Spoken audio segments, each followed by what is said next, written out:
Hey, well, ow. It says we are live, ladies and gentlemen. Thanks for joining us back out here for this edition of the Weekly Roundtable. I am your host, Frank Johnson, the Reindeer Goomba. All right, I want you to do that again, and I'm gonna pan around so the people can see what I have to deal with when we're doing the shows. All right, I'm gonna turn this camera around. I want you to see this. All right, these are my buddies from Patriot Radio here in Texas. I have to watch this guy over here twerking. That's Michael Wilton. Okay, he's one of the hosts of one of the shows over there, and that's Matt Velasquez. He owns the station. That was Dalen just popped in front of the camera, ladies and gentlemen. Yeah, this is getting this back around over here. There's Dalen. This is what we have to deal with. I'm 30 seconds live on the show, and I have to look across the street and see Michael working. All right, so to give you a brief update, we are here at the National Rifle Association annual meeting. This is the 156th meeting that the NRA is having. I'm going to try and zoom out if I can. I'm still trying to work this funky new remote control. Let's see, no, I can't zoom out, but he is. Where the hell Dalen go? Ah, there's Dalen. I'm going to unlock the track so I can get both of us in frame. Get Dalen to sit a little closer. So, Hello. well, you could get his mic up and running properly. All right, we had to take our entire broadcast studio and kind of shrink it down into something a little bit more manageable, and unfortunately that gave us a lot of technical issues, which, not like we don't always have technical issues anyway, but these were just a little bit more pressing than usual. All right, so under normal circumstances, we would have a bunch of different people stopping in the booth here for stuff, but you try and schedule people to come over here. The problem with it is that this is open to the public, and you got people who are representatives of companies, and they're making sales in their booth. So, if they show, they show. They don't. It's not a big deal. Dalen and I have been walking the floor, talking to people and stuff like that.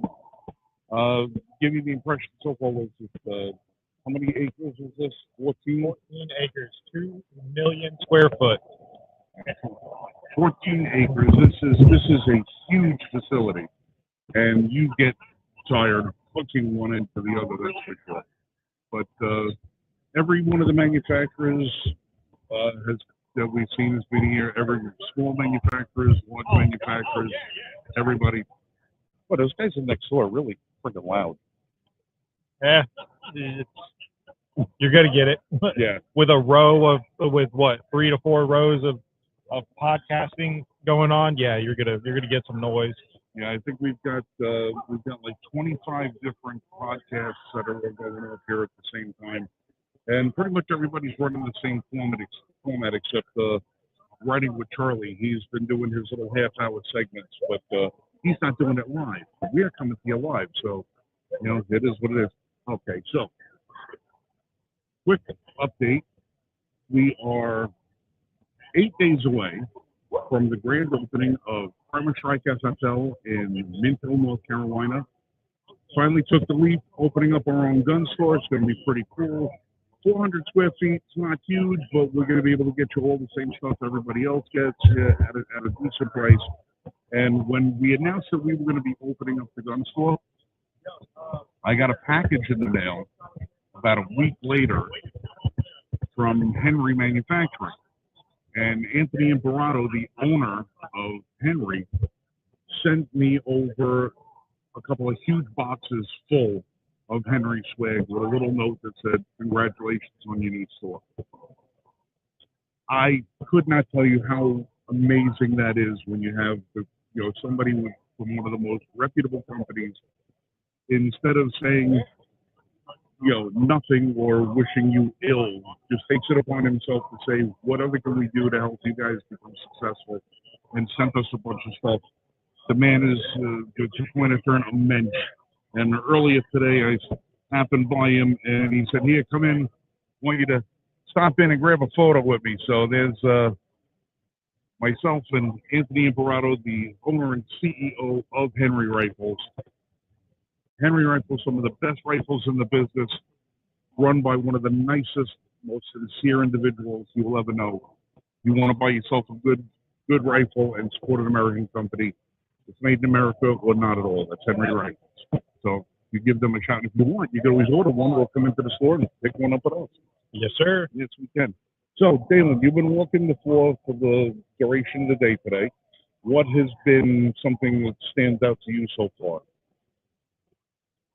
Oh man. I mean, I gotta try to focus because I kind of just been walking and not paying attention. I mean, especially from last year with Atlanta. I'm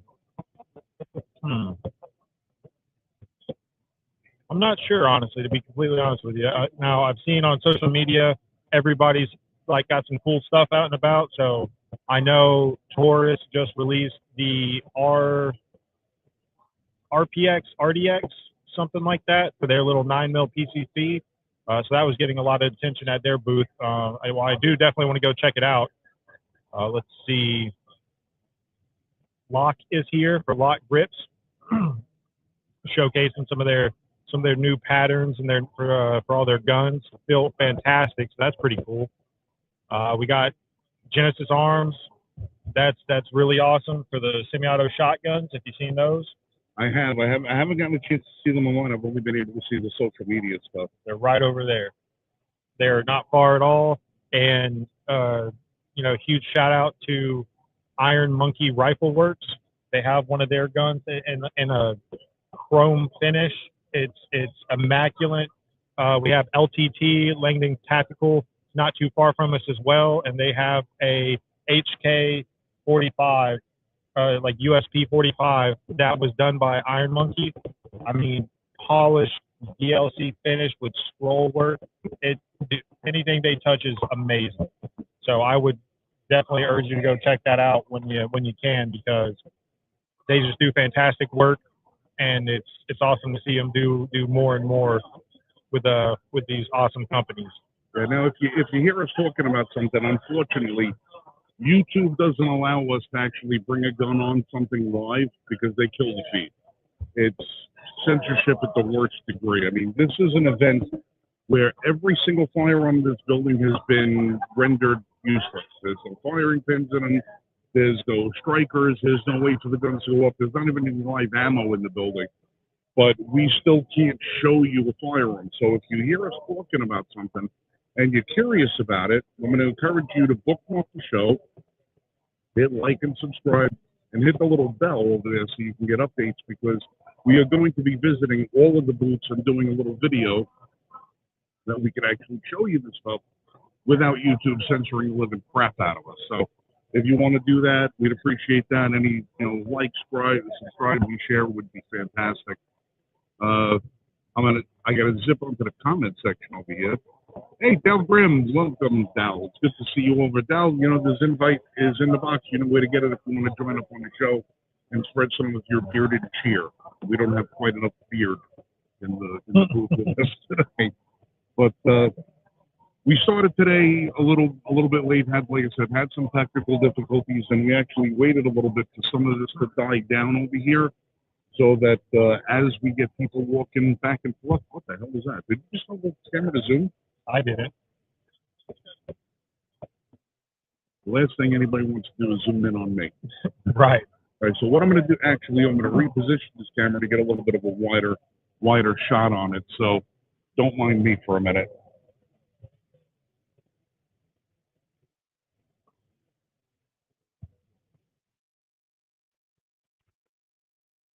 There we go. It's a little bit of a wider shot. A little better. A little better. And check this. Just speaking of zoom, check out how cool NRA is. Look at the beautiful little sign they came up with. All right. The hair might not be an exact match.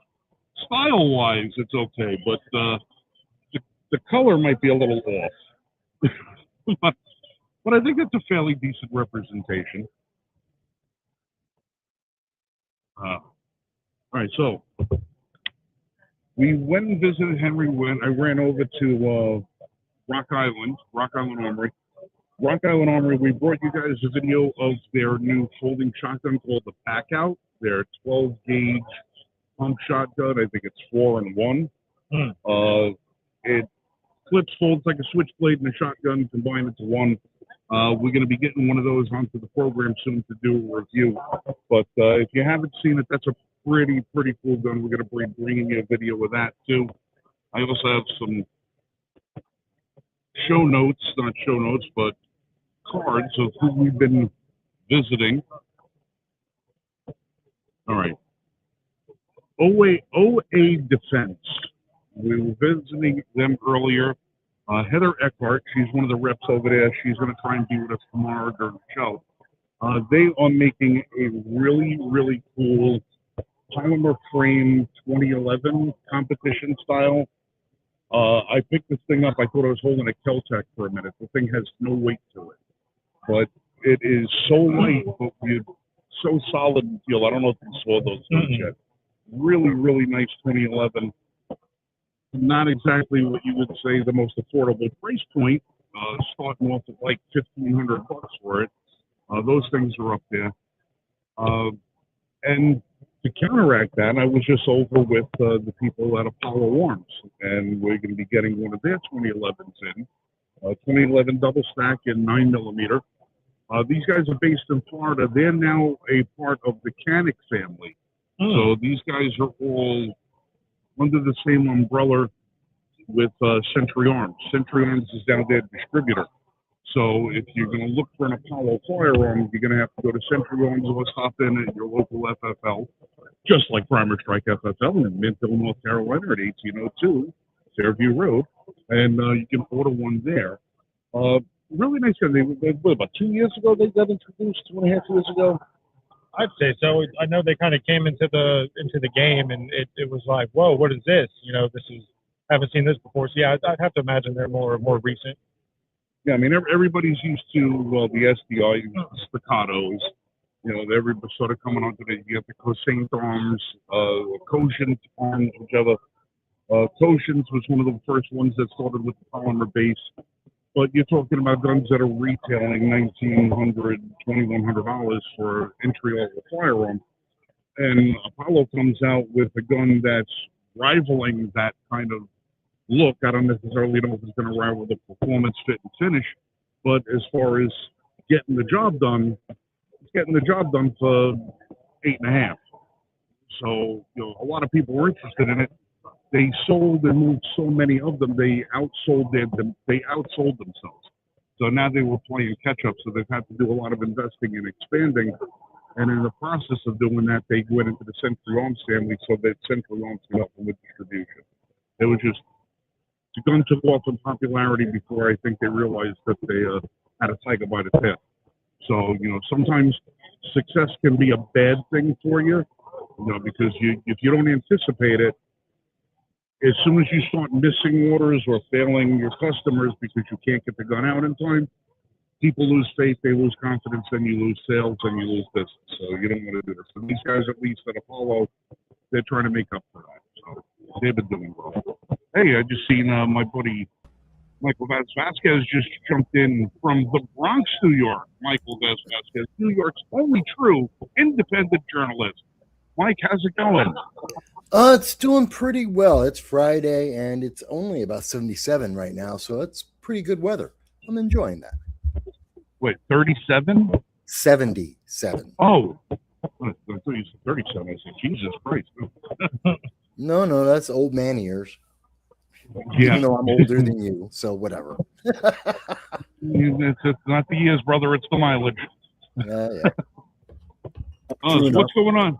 What's going on in the world of the Bronx in the Alexandria Ocasio-Cortez neighborhoods? Well, screw her. She's an idiot. But even worse, we have Mandami. He's still trying to.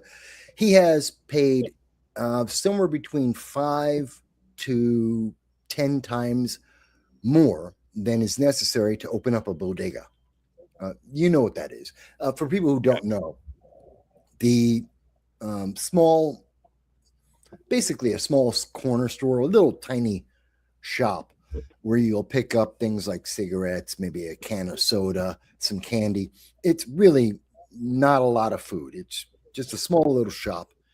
And you might think of it as a newspaper stand back in the day or something like that. It's a little bit bigger. These are called bodegas.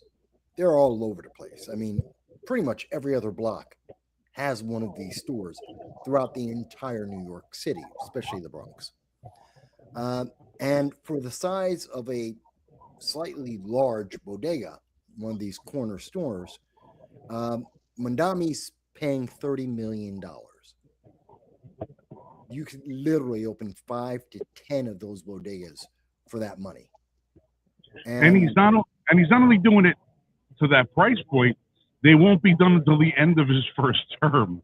So Yeah. you're looking. So he's saying it's going to take $30 million and 3.5 years to put one store in the food desert that is Harlem. Well, such a food desert that within 2 blocks there's 4 grocery stores. Yeah. Within 10 blocks there's 15. So that and it's in Manhattan, which is in where Harlem is. And by the way, 30 million, that's just to make the building. He's still got to buy equipment, food, and hire employees.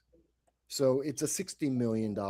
It will wind up being closer to $60 million being spent on this for the day that he leaves. Well, It's ridiculous. to double the budget, I think is being generous.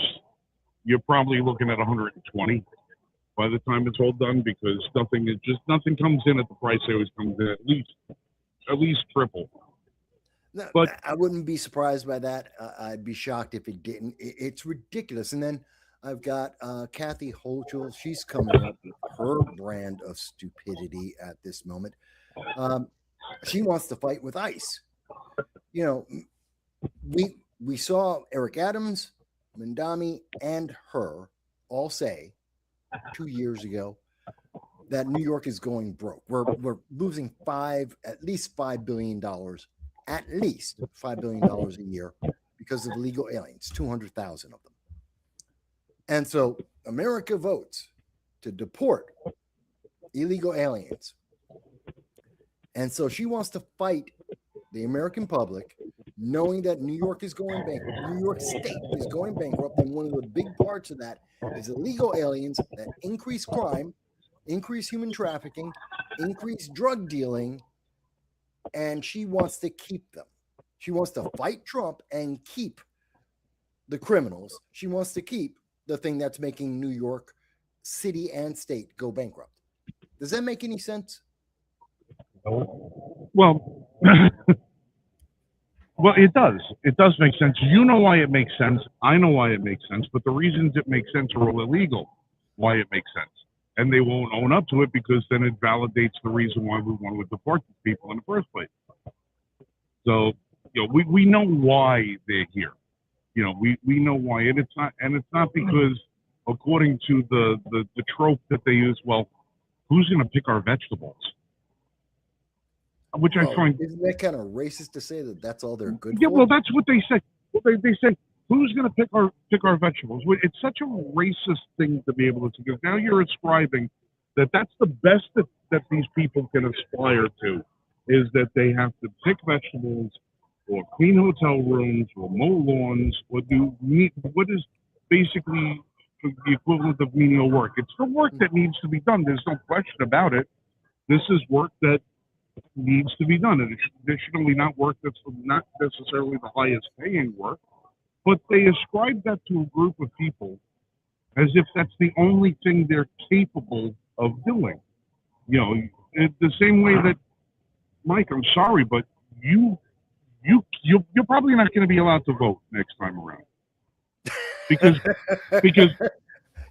given your ethnic persuasion and how you look, you are clearly too stupid to get an identification. Well, according to Joe Biden, I couldn't use my computer to find out how to register to vote. And according to Kathy Holchel, I don't know what a computer is. These are You don't know what it even is. Joe thinks you Yes. can't use it. Kathy thinks you don't know what it is. Yes, that's And an neither actual quote from her. right, and neither one of them think that that you're smart enough to figure out where your driver's license is.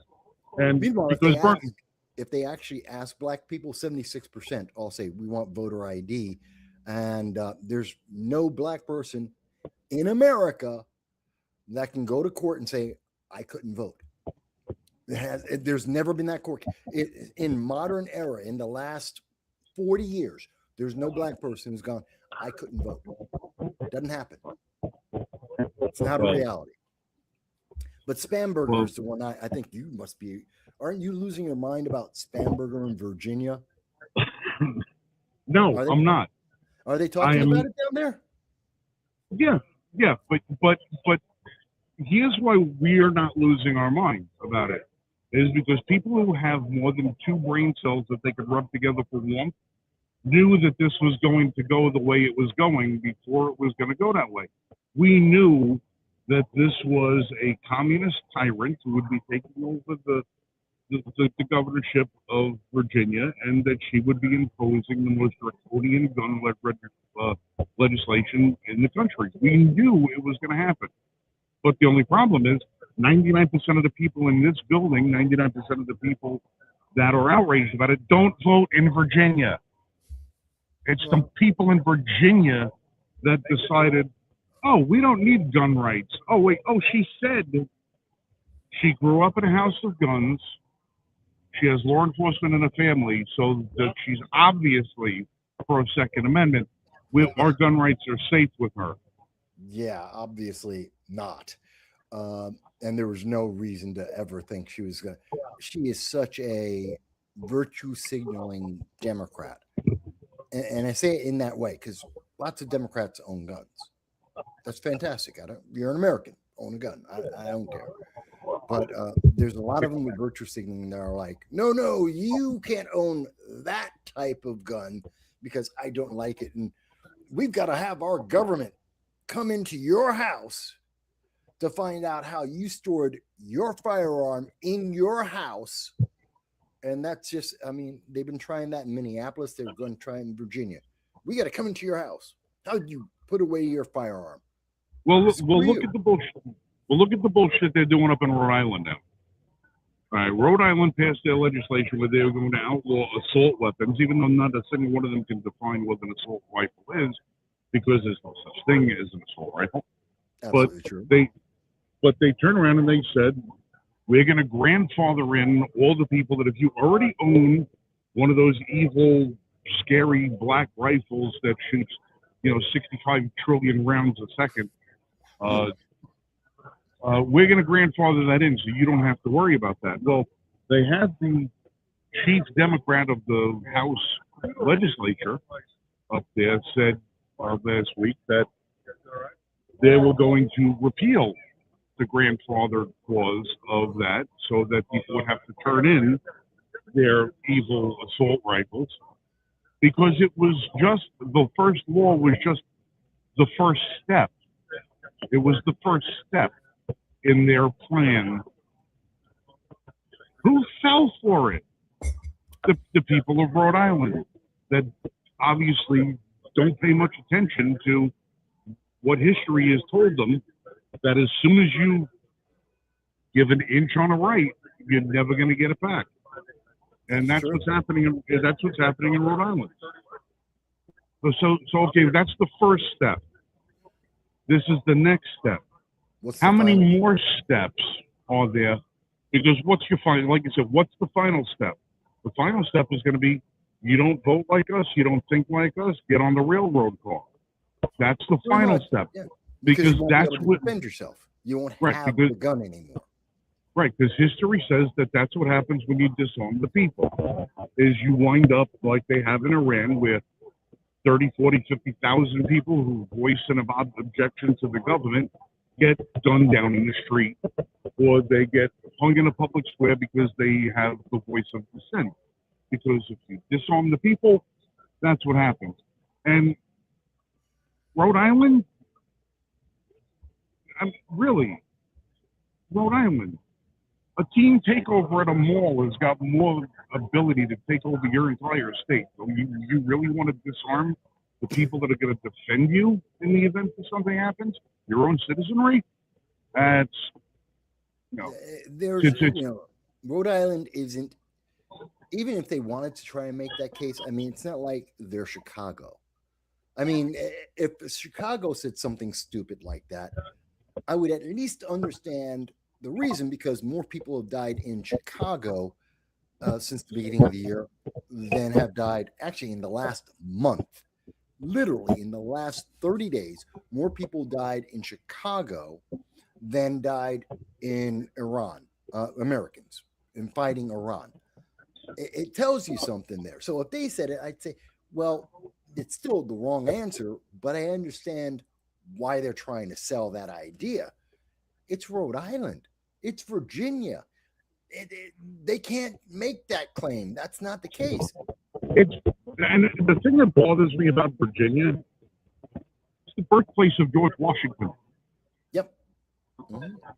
The first president, the hero of the republic, the person that saved the revolution, who won our first victories for independence, the man who told people, bring your freaking guns because we gotta go kill people. Yeah. You need you to bring your guns because we as a government don't have guns to give you. You need to bring your muskets, you need to bring your other stuff. The state where this is the man that was born there, is that really? First thing that Democrats did when, and regardless of how it happened, Russia goes into Ukraine. There's a whole lot behind that, which I blame Joe Biden for. But separate of that, the moment it happened, what was the first thing Democrats did? Took every one of the firearms they tell us we can't have and gave it to the people, the individuals in the Ukraine, so they can defend themselves. The very same thing we want to do here. It's like the Ukrainians took the guns away from the people. They get invaded. Now they defend their country because their military is inadequate. So the Americans send over every weapon they could possibly think of sending them, giving them out in parking lots out of the end of a dump truck, while telling people these people need these weapons to defend their country. But Americans, you have to turn yours in.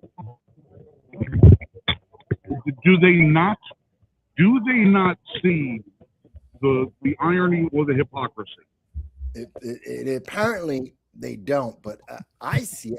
Everyone I talk to, when you bring it up, and they're like, "Oh yeah, all of the things we're talking about." When you talk to a regular person on the street, they go, "Yeah, I get it." They get that it doesn't make sense, that it's not logical. You talk to a politician or an activist, and they're like, "No, but see, if you think about it this way, close your eyes, spin around, stare into the sun, it might start to make more sense." It's like, come on, mental gymnastics. I don't need that. It should be pretty straightforward. But how is it going down there? What's that? How's it going down there? Oh, well, all right. Here's the deal. Normally we do this stuff.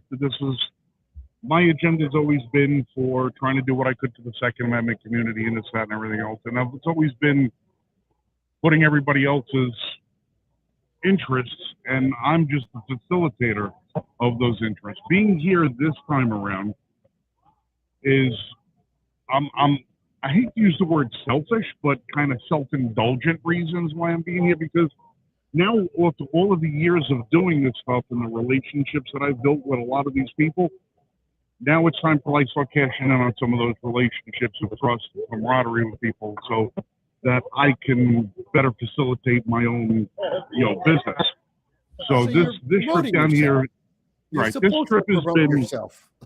Yeah, well, that's the whole thing. I'm not. I talk about the YouTube channel. I do this, but I never did anything outwardly for marketing. I never do anything. I don't try to. I'm not a big click guy. It's like you find me, you find me. You don't. I don't give a shit one way or the other. If you find me, I'm going to give you good information, but I'm not going to hunt you down to try and force feed you shit you know, to say, oh, you gotta watch me, you gotta watch me, you gotta watch me. That's why I don't do the blowing crap up on my YouTube channel. You know, that's why I'm, you know, I'm not dragging Tannerine refrigerators out to the range to blow them up there. I'm not buying cars so I can shoot the shit out of them. I'm not doing stupid things. I try to do things in a gun-safe, gun-friendly, educational way and give you my opinions of those things based on how I believe the gun performs, irrespective of how I perform, because most guns will outshoot me. I am not going to outshoot the gun. I've always tried to give you just my interpretation, not as a competitive shooter, not as an instructor, just as a layman. If I'm walking in and buying a gun, what should I anticipate? And that's the point of view I always try to give across. So it was a public service, not necessarily trying to be a popularity contest. That's why I'm like, I never really, if you go back and watch my videos on YouTube, my gun review videos, and you ask yourself, how much of his personality is coming out on it? And it's I know the answer to that. I mean, right, about this much, right? That's because I try to keep it reasonably clean, reasonably family friendly, and all the rest of that stuff. Well, now, you know, now it's going to be like kind of all bets are off. I'm going to be starting to take the shackles off. When it comes to the podcast, it'll still be relatively friendly, but when it comes to, you know, business-wise, I got to start thinking a little bit more savage. See, it did it all by itself. Yeah, I think you waved. you did. Yeah, I don't understand how we have this bot camera now that's doing all of this stuff, and I don't understand how it does all. This is the second one that I have that is like wizard. Hey, I got the soundboard working. All right, I got the soundboard working. Folks, you don't know the hell this morning. Every time we go to one of these events, at some point or another, I'm about to throw a laptop or smash a soundboard or do something, because something that worked last night when we tested everything no longer works this morning. And this is what happens every time. Every one of these, I've been at many of these kinds of events, CPAC and such, and Freedom Fest.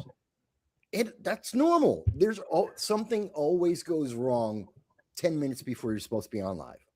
Every time. I know, but when Dalen and I sat here last night, we got in yesterday at like 8:30, 9 o'clock in the morning. We came straight to the arena. We spent like 5 or 6 hours here at the arena. We set everything up. Now, I'm used to having a much more elaborate setup. So now everything is new programs, new hardware, new software, new everything is all done. We got to try and make it right. So for the last 3 weeks at my shop, I've been building this out to make it work. We got here last night, hooked everything up, and everything works. Covered it with a sheet, came back this morning, and none of it works. So I don't know what gremlins it is that decides to come with me and jump in the box and screw things up at night. But when I get here this morning and the sweat is pouring off of me because and David's like, it'll be okay. Yeah, calm down, dude. It'll be okay. I'm like, oh, son of a that shit. And it's every other broadcaster over here is like, don't go near Frank's booth. Something is not right over there. Time right now. Yeah. I can see that. But and then right away. And then I get good. Yeah, and then I got this guy who has been standing over there in the corner of the row, right? Yeah. He's standing over there, and he's got like a stack of business cards in his hand, right? And he's self-promoting. About a lawsuit that he's involved with. Yeah, so he came by when you were taking your mental break. That was much needed during the technical difficulties. I understand because he came by and was like, the business card's over there. His last name's Zimmer. It's Zimmer v. Bondi. So he's suing the government. I believe he's got the backing of Firearms Policy Coalition of, you know, just all the dumb stuff she was doing.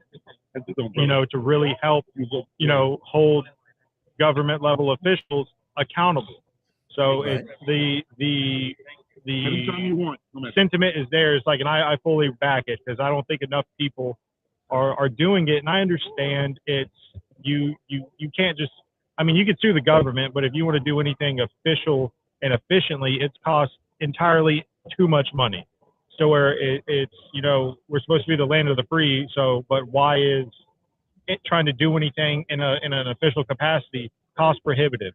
Well, Well, I felt bad for the guy for a minute because as he was coming over trying to hand me his card, I'm in the middle of about to smash all my electronic equipment. I was like, you might have picked like just the wrong interval of time to come by, so we're gonna hunt this guy down. But yeah, to get to your question about why is it the way it is, you got to remember, government has an insatiable appetite for spending money. yeah, right? True. But what's more important than an insatiable appetite is the pit of money from which they can draw upon called the American taxpayer. They don't care how much money they have to spend to write legislation, lobby legislation, pass legislation, enforce it after the legislation becomes law, and then defend it in court from the inevitable lawsuit because it's not their money they're using. They're using our money, the people's money, right. to impose upon us rules and regulations that we don't want. And then they use our money to defend the lawsuit that we file, that we have to use our own money again, but not taxpayer money. Through money that has to be raised specifically for that lawsuit. So they can spend whatever they want to spend, and they don't care. They don't have a budget to worry You'll about. never outspend the government. Right. That's- And Right. you also never outtime the government. Right. Because the government knows every time it passes a piece of legislation that says, all right, this new gun here is illegal. Okay. They know that by the time that gets to court is going to be 7 to 11 years if it runs its duration before it ever gets to the Supreme Court, where it eventually will be overturned, hopefully. And in that 11 years, they will spend millions and millions of dollars to defend that law while we have to raise additional millions and millions of dollars to fight them on that law. And it's all our money. So when we win, we spent $20 million to win that lawsuit. No, we didn't. We spent $500 million to win that lawsuit. Because now that it's overturned, you have to calculate all the money that was spent of hours that they used to fight us on it. It's all our money, and it's all our time. And they know that every time they pass one of these laws, it's a game of attrition. They want to run out the clock. They want to make sure that this guy, what's his Zimmer? Yeah. They want Zimmer to die before it gets to the court. They want Dick Heller to die before his lawsuit gets to court. They want everybody to die before it gets there because the movement that wrote that legislation doesn't die. The only person that dies is the person who brings the suit against that piece of legislation, because that suit can't be transferred. Right. If the guy who brings the suit, right, the guy brings the suit, gets to the 1 yard line and kicks off and drops dead, his children can't pick up the ball and take it across the line. No, boom. Now it's dead. It's done. Now you got to start all over again, because government doesn't care how long it takes. Government doesn't care how long it takes. Is there a way to have that be the case? So what if instead of him as the individual, it was then the Zimmer Trust, right? So then that trust, it wouldn't be a trust. It would have to be a class. The only exception is a class action, and that's very difficult to get classified. Right, because you need a ton of people. You need a lot. You need generally it would be considered a significant portion of people, and there's several classifications. It has to go through the courts to be accepted as a class action, and then it can all be combined, and then it can go forward as that class action. So in one person dying, But you're adding now more layers of complication, more layers Right. of cost, more And difficulty in coordinating, which makes it less likely than Joe Average is going to do it, which is why we don't see so many of them. And you may right. get out of court because they'll say, no, this doesn't apply to class action, so you can't do it. Right. It- And so, yeah. so just wanted to ask, so like, even the, like, of why, because as an explanation of, like, the trust. So, because like I was saying, the Zimmerman trust, right? So he starts it, that the trust is now the suing entity, then that has his family. Like, that's just, you just can't do that, No, man. no. Trust, So because the not trust only, is the injured party. The trust one is more the time. injured party. You would have to transfer it to the injured party. Again, you can't transfer it, and you're still trying to transfer it to another party that isn't the injured party. This is the way the law speaks about these things. These are the legalese arguments that just add complications. I'm talking to just the general public now. Right. This is why these things take forever, because now we have Right. to define what is a trust, what is a person, do they have a right? Now that's a whole argument, and probably $500,000 in lawyers just talking back and forth about a definition, and that'll take a year. And then Right. once you get that answered, then you come back to, okay, and now let's start again. And now you have the clock starting all over. It's ridiculous. This is why these things take 7 to 12 years just to Well, be heard in a courtroom. It's well, it will be. a Well, that's why if you were going to bring a class action lawsuit, it might be worth it to bring it as a corporation type of situation because Well, we've yeah. already because we've seen with Citizens United, corporation has human rights. Some, They're yes. going to be so a corporation would be able to bring it, but then you have to show how that corporation has been damaged, and then every member who's a part of that corporation has to have a legitimate affiliation with that corporation. Like Yes. say if you had A clear example, like with GOA and all that stuff of, oh, well, the pistol brace ruling, which again, the ATF is not a law-making organization. They're a law enforcement organization. So in my mind, that whole thing is nonsense. But Yes. of where they say, like, oh, like if you're Gun Owners of America or this organization, because they specifically are, they're part of that organization, then Right. oh, well, you can have the pistol brace on a firearm that's less than 16 inches because you're a member of GOA, but everybody else isn't applicable in that situation. When that just, of how you said to the legalese part of it, of like, that, what sense does that make? So It not makes no only sense. are we getting hamstringed on it costs a ton of money, you also have to fight the legalese battle of it's just so confusing and difficult. It's technically extortion. I mean, it's government sponsored extortion. Not to say that being a member of GOA is a bad thing, but when a court ruling comes out and says that only people who are affiliated with members of this particular group are going to have this protection enshrined by the law, that they are a separate but equal part of the community, they can have that part of the law, but you can't unless you become a member of GOA. Well, Then it extends to you. So basically what the courts did is they used it as a recruiting tool for GOA to bolster their membership by saying, as long as you're a member of GOA, you can have a pistol brace on this, and it's not going to be considered an SPR. That's a blackmail or coercion. It's just. But as soon as you don't renew, you're a felon. That right? Yeah, but that just tells you how ridiculous it is.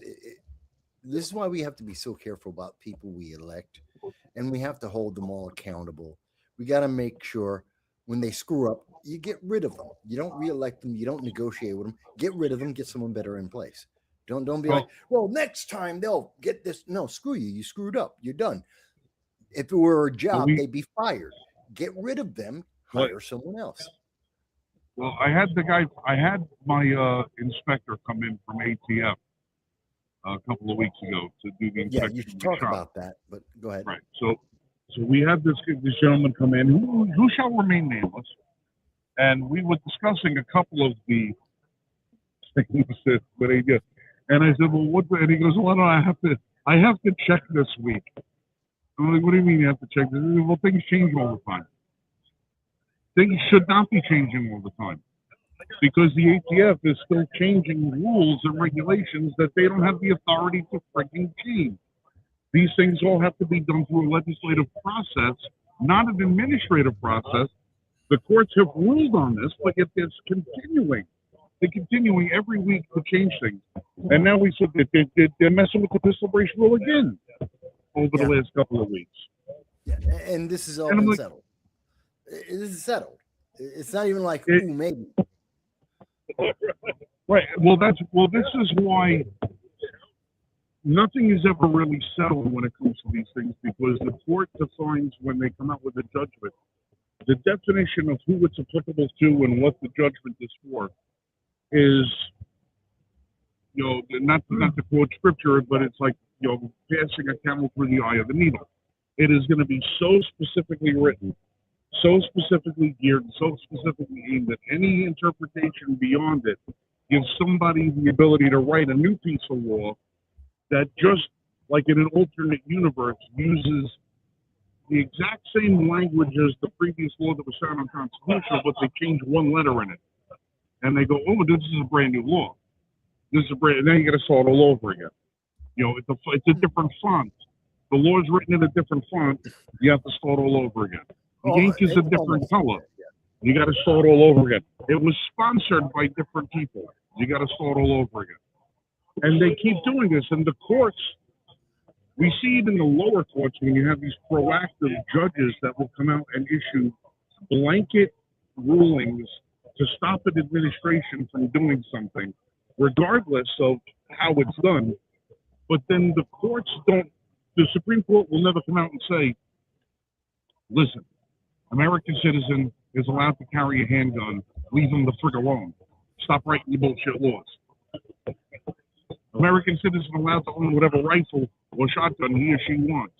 Stop writing your bullshit laws. You're never going to come out with something as clear and concise and as dead as on as that.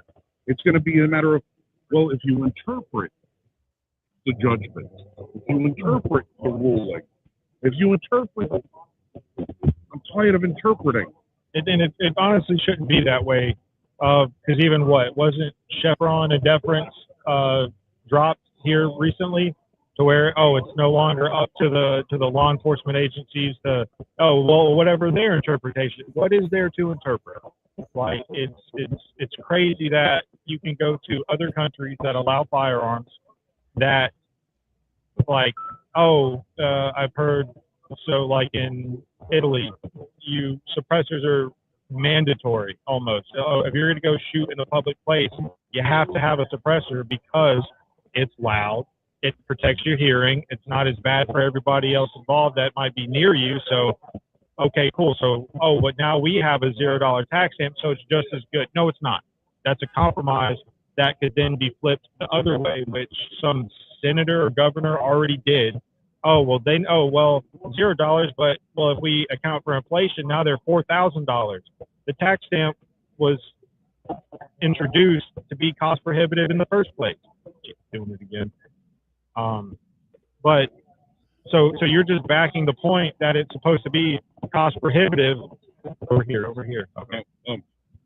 I was doing see if the camera would get it, but or you can go to some other countries where it's more difficult to get the gun initially, but then there's no SBRs. It's not a thing.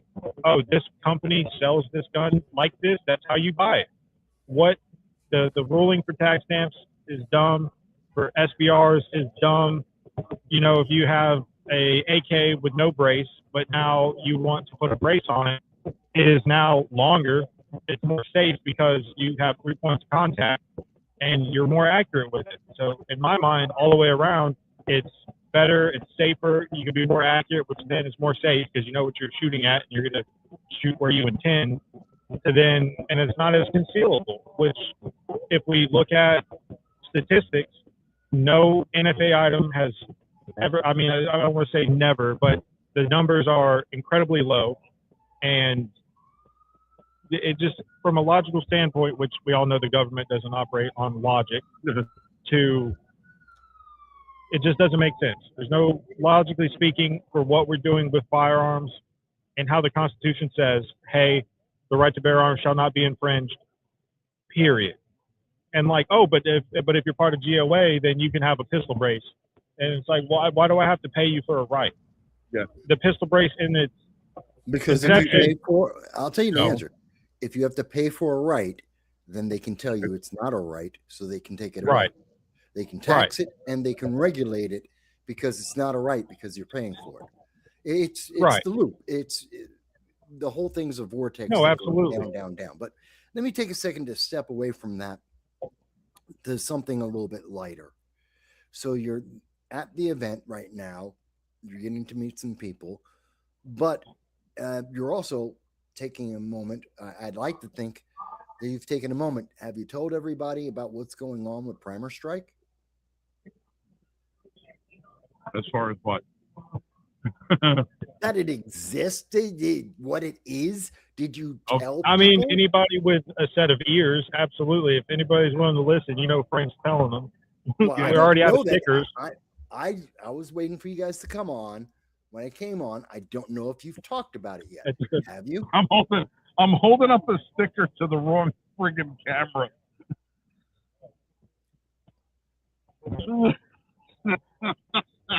Mr. Technology. Yeah. Hey, Mr. Technology got all this shit working. There you go. So By the skin of his teeth. Yeah. And then when it was working, I walked away. Our friend Sloan was sitting here behind the desk. I said, "Hon, don't let anybody touch nothing." She goes, "Okay." And she just stayed here, and she just thinks so nothing got messed with. But all right, so okay. you showed the little thing. What is that? All right. The logo. Primer Strike that's the official logo of my brand new FFL, which will be opening on April 26th, 2026, just a little bit more than a week away. Not this coming Saturday, but next Saturday. At 8402 Fairview Road in Mint Hill, North Carolina, North Carolina's premier up-and-coming town. Listen, I'm doing guns my whole life. Been a gun guy my whole life. Before, if you know my story, you know where I'm coming from. Doing this stuff for a long time, it's a passion of mine. Something that I hold dear, and I just said, you know what, I'm gonna go full circle with it, and I had a little window financially that I could work within, and I said, well, I could either buy myself a really, really nice car and watch it depreciate as soon as it hits the ground, and in a couple of years wind up half my investment is gone. Or I could invest in something that is going to be something that will give me a return on investment and live for a while. So we decided we dropped for a second. I saw the proper location. I went in, I saw it, I envisioned what we wanted to do, and a week later signed the lease and have spent the last 3.5 months inside that building Primer Strike FFL, which is going to be my brand new gun store. We're going to be doing gun sales, new and used. We're going to be doing consignment. We'll be buying firearms, plus ammunition, knives, optics, all the different gear and everything else. But we're also going to be doing custom Cerakoting, laser engraving, and a whole assortment of other services in the very near future. This April 25th is our grand opening. Not going to be a whole hell of a lot to choose from. You more or less come into the atmosphere and the experience to start off with. But that's where we are. That's what we're doing. And hopefully, if you're in the neighborhood, you come by and say hi. And we'll have some fun. Well, that I think that's also doing, definitely. I think a lot of people wanted to know about that. And you know what? I hear you, but something that people need to know. There you go. You tell them. Well, like I said, we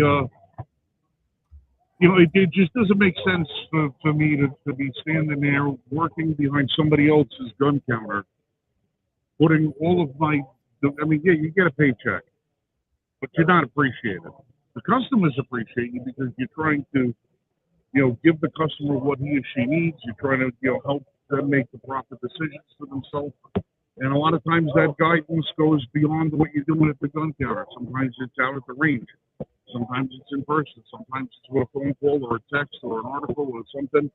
Sending people videos, giving them help however you can. Doing that for somebody else was not making sense for me. Especially when the person that you're doing for it doesn't even want to be in the gun sales business to begin with. They're in the gun sales business because the guns get the customers through the door, so you can then sell them your vacations, your credit cards, and your cheap knockoff clothing items. But it's the guns to get you through the door. I have a sign going up in the store that says, "We don't sell you credit cards, we're not selling you vacations, and we don't play shitty music." That's going to be on a little sign. I'm not. Your music choices, okay. Okay, we Frank's music. Well, what will be the music in the store? Well, I can't play the music that I want to listen to because I don't listen to anything that was made after 1967. Everything and there goes part of the problem. Yeah. Go on. But I don't play a lot. I don't play a lot of new stuff. So I would rather not play the music at all in the store. Frank, the new stuff to you is anything after 1986.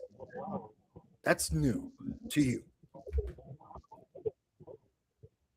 Oh, Dal asked the question, and he also threw up a compliment. Yes, Dal, the cameras are flattering, but I also have lost a little bit of weight. Thank you for noticing. I wish I noticed it, but it's stress. We was having this conversation with Dalen earlier. I'm stress eating and stress losing weight. So if I stop eating, I might lose more. But I was asking about, are we going to be doing black powder firearms? I've been curious about whether or not this is going to be something that we do or not. Because when you sell black powder firearms, you're going to need to sell black powder. And if you sell reloading equipment, you're going to have to sell smokeless powder. In either event, you're going to have to make certain provisions in storage over certain numbers. And having fireproof lockers and stuff like that might be a little prohibitive to me to begin with. So we might be selling black powder guns, but have very limited accessories just going forward because they don't move that much anyway.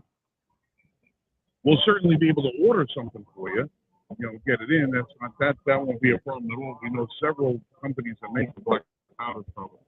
I just have to look and see what the market's going to do. We want to be able to facilitate everybody, but I can't put huge investment into this product line to have it sit in the corner and gather dust. Or if I spend $1,000 on materials, you have to spend $3,000 to store it. It's kind of cost prohibitive. But we shall see. And I know there's other reasons why people want to look at black powder. There are other reasons why people look at black powder. And believe me, I understand those reasons why people look at black powder. And we wish you didn't have to look at black powder because of those reasons. And if you don't know what I'm talking about, then you don't have to worry about those reasons. If you do know what I'm talking about, come see us and we'll help you. We have alternatives. So, just, hey, we're Second Amendment. Wink, wink. Yeah. We're Second Amendment people. We want to make sure that. What did you just do? By, they don't. No, somebody just walked by and smashed into my camera because people don't look at where they're going. I mean, we probably would have to back it up a little bit just to make sure we're not in the walking aisle. But... Well, I might have to take a freaking chair and put it out there so people have to walk around it.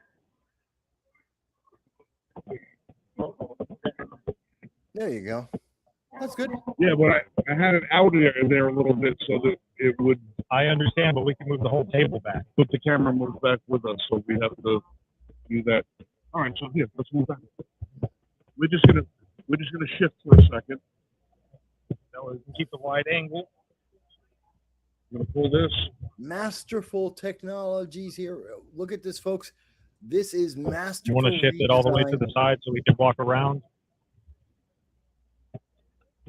Yeah, plenty of space. And now we can. And this is why Frank is ready. He's the next director of an action movie coming to you soon. One man, one convention, one room full of guns. Can he survive the NRAAM? Yeah, Actually, Mr. President. that'd be a funny ad. I like that.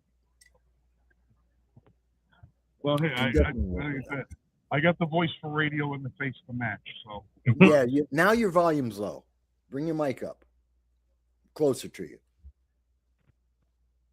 all right. So hopefully that keeps people away from smashing. No. Now you got to bring your microphone closer to you because now you're low.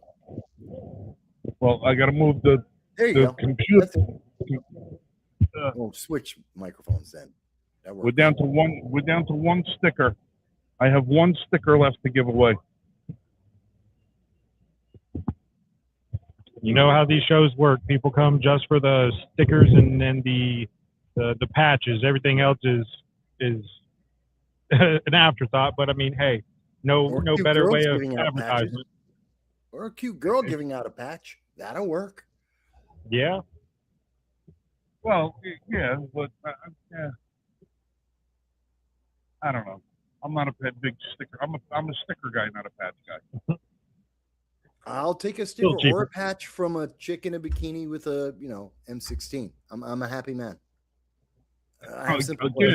Again, I'm showing the stickers to the wrong friggin' computer, wrong camera.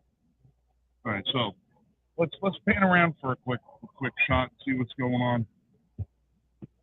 Oh no, that's the wrong way. All right, so he's sitting in the booth. Couple over there. They're starting. All right. That right there is a guy. The gentleman in the striped shirt. That's Alex. He's a GOA representative. It's funny because Gun Owners of America has a booth 5 spaces over from us where they're doing their own little show, but they're not part of the Voices of the Second Amendment program because they're a competing Second Amendment organization. They just happen to have a booth here. Yeah, that happens. Yeah, right there. That's the gentleman with the beard that you see right. That's Rob Campbell. That's he's the co-host of Eye on Target Radio with Amanda and Rob. Amanda is not here that I haven't seen. It's Amanda Suffolk. She's on the board of directors of the NRA. She's the person who facilitated our invitation to this event here. Right there next to him is an empty table where our good friend Tony Simon from the 2A is for Everybody movement, based out of New Jersey, 2A4E podcast. You got to tune him in. He's got a great show. He's got a really good presentation. He's the world's largest gun bunny. That's his words, not mine. And let me zoom out. You got Freedom Radio right across the street from us here. No, that's the guy's pair of jeans. Move it over a little. There yeah, that's go. That's the twerker right there. That's the twerker. We're gonna zoom in on the twerker. Say what? Hey, you notice he's not looking. He looks a little scared right now, doesn't he? Oh, don't pick on him. He's like, I'm usually in a studio. Be nice. I don't want to be out here. Nice, I don't want to be out here in public. Everyone can be as beautiful and handsome as me, including some of the hosts on your program. So don't pick on the guy. I'm not picking on him. I'm just getting back at him. No, he's a friend of ours. We just like this. We have to harass everybody. I haven't brought, and I don't have nothing in the booth to throw at people. So, I mean, usually I've got like cheese noodles or something like that and a rubber band I can fling across the room. I thought you were going to say cheeseburger for a moment. I'm We don't hungry. have anything at the Obviously, moment. I'm hungry. So it sounds like Been a it's minute been. since breakfast. We're overdue. Is this the first day of the event, or is this like day 3? Yeah, or today's the first day. What the hell is today? Today's what, Friday, right? Friday, 17th. All right. So if it's doing usual convention stuff, today's the day usually most people set up. This afternoon, they'll probably do an opening ceremony, or this evening, they'll have an opening ceremony, a dinner, and then really the big crowd comes tomorrow. Is that right?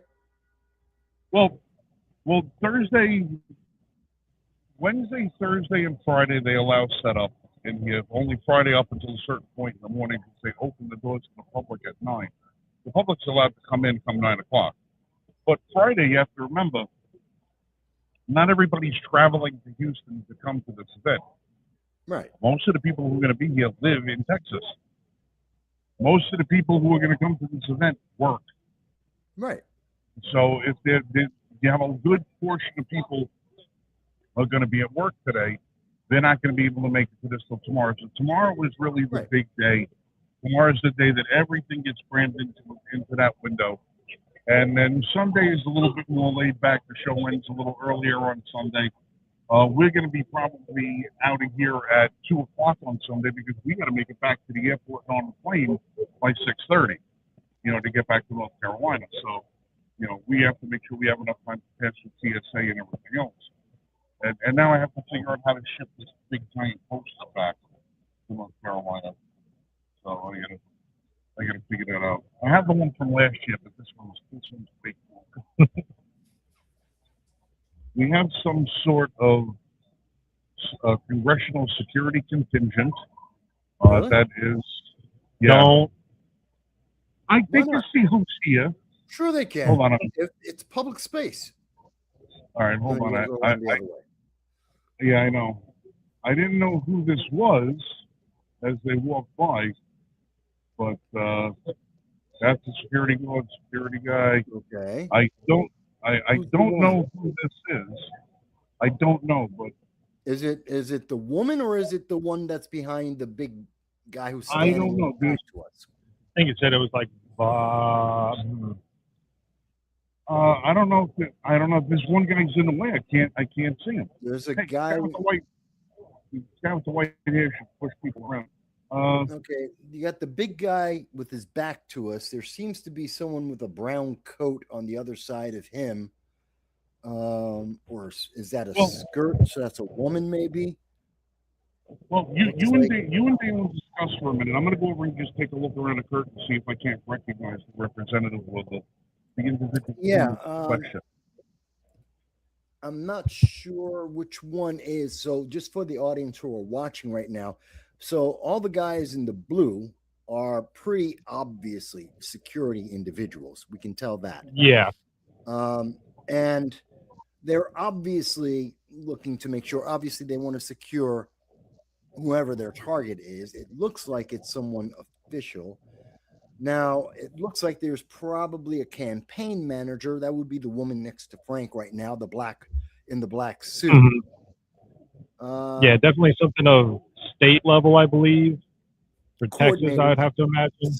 No, I would think it's probably federal, because very few people would have that much security at state level, unless you're talking about the top of the state legislation. So it's either you're looking at someone like a governor, or more likely you're looking someone who's, I would say, a senator would have that kind. I've been at a lot of these kinds of events, and generally speaking, that kind of entourage, military, policing or protective element usually goes with someone who would be a senator.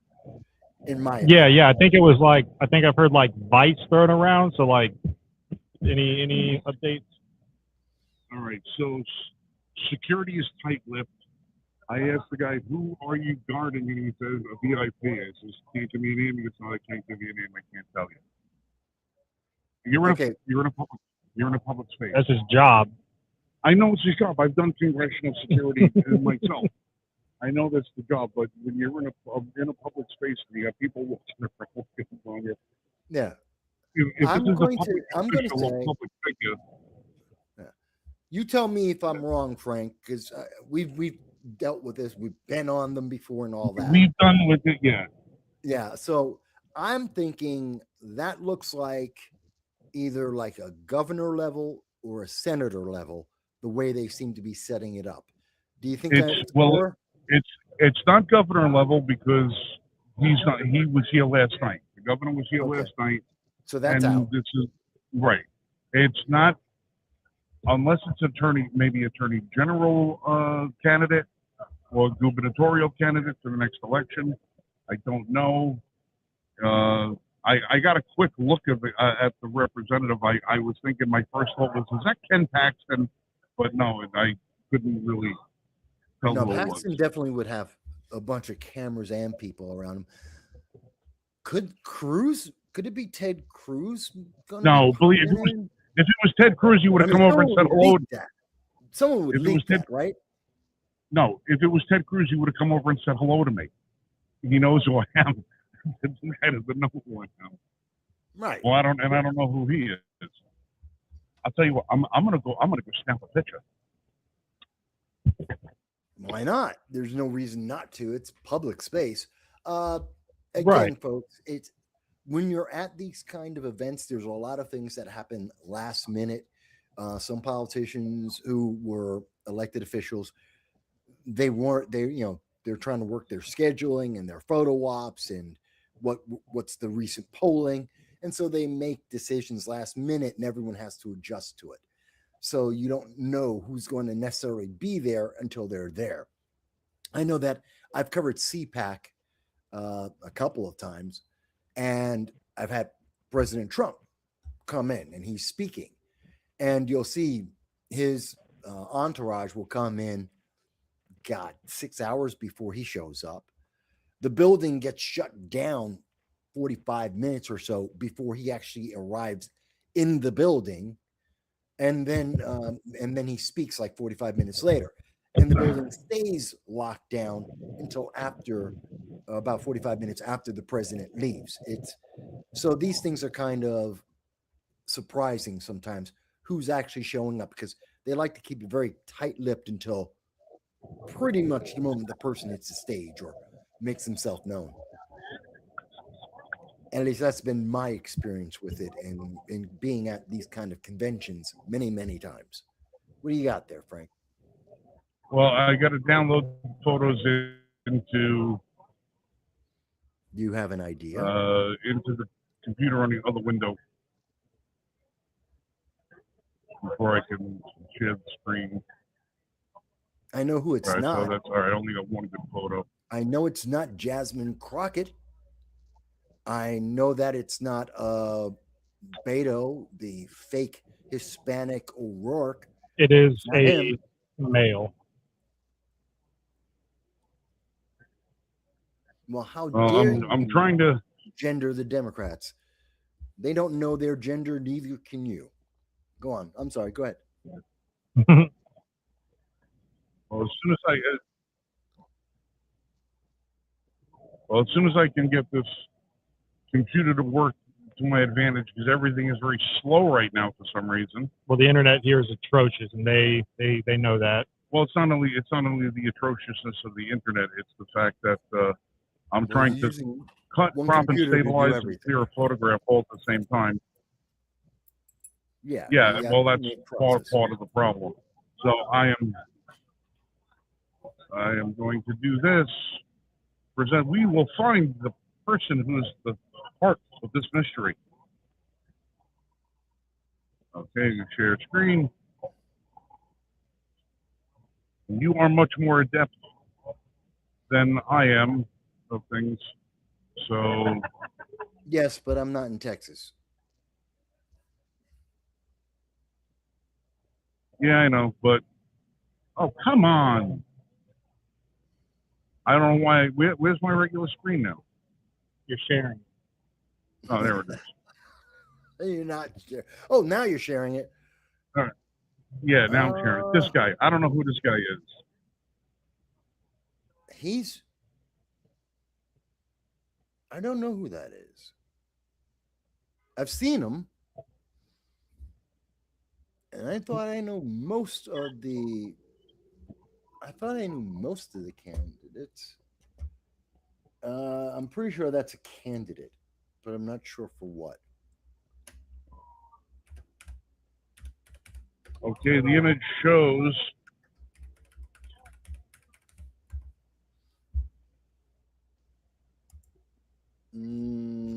Tom Gresham, the host of Gun Talk. No, that's just because the logo was there.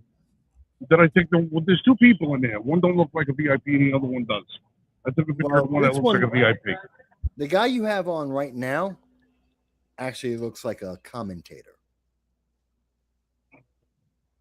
Now, I'm not sure if that's just the headset they have there. That looks more like a pundit. Who's the other image? Well, that's the thing. The other guy is over there in a fishing jacket, a fishing vest. He's unshaven and quite disheveled looking. So I didn't think that would be the person in question, but Could be. I don't know.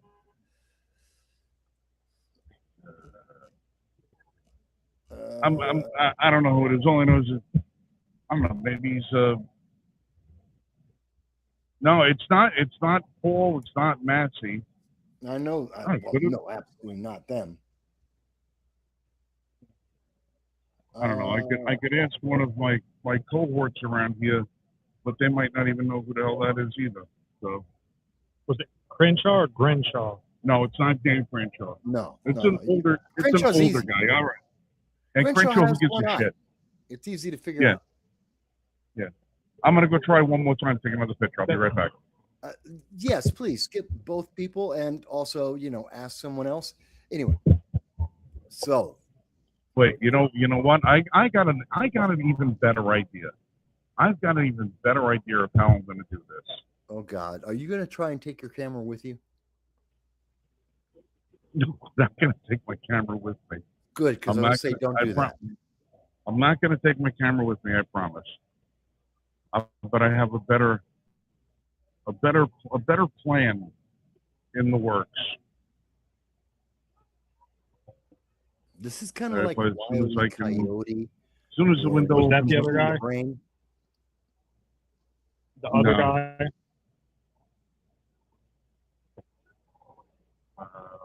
This is literally like watching Pinky and the Brain, come up with a master plan so for the world. Well, what? What are we going to do tonight, Brain? Same thing we do every night, Pinky. Try to take over the world. All right, so I got this message, I got that message, and I'm going to do this, and we will get to the bottom of this horrendous mystery that is now plaguing us. Dow says it's Pat Fallon out of the Texas 4th District. Could be a member of Congress, but I don't know. Again, I'm not there, folks, so I can't see how many people are in the detail or if there's any members of. There's about 6 people in the security detail. These are guys that are all fairly well jacked, fairly well armed, fairly well geared. Which means it's someone popular. Means it's someone popular. Yeah, so, lesser people. A lot of USA pens. He is going on his camera. Oh God. So let's go figure it out. I know. Mind you, got to admit this was pretty smart. Well, we'll see about that. Yeah. Because I know that's the interesting thing. Yeah. Let's just see if we get a IRL footage of Frank getting tackled. That's what I'm looking forward to right now. That's my first thought.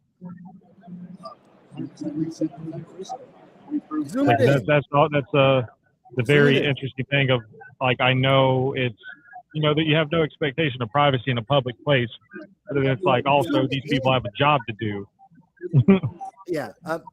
No. It is a look. You are at a convention.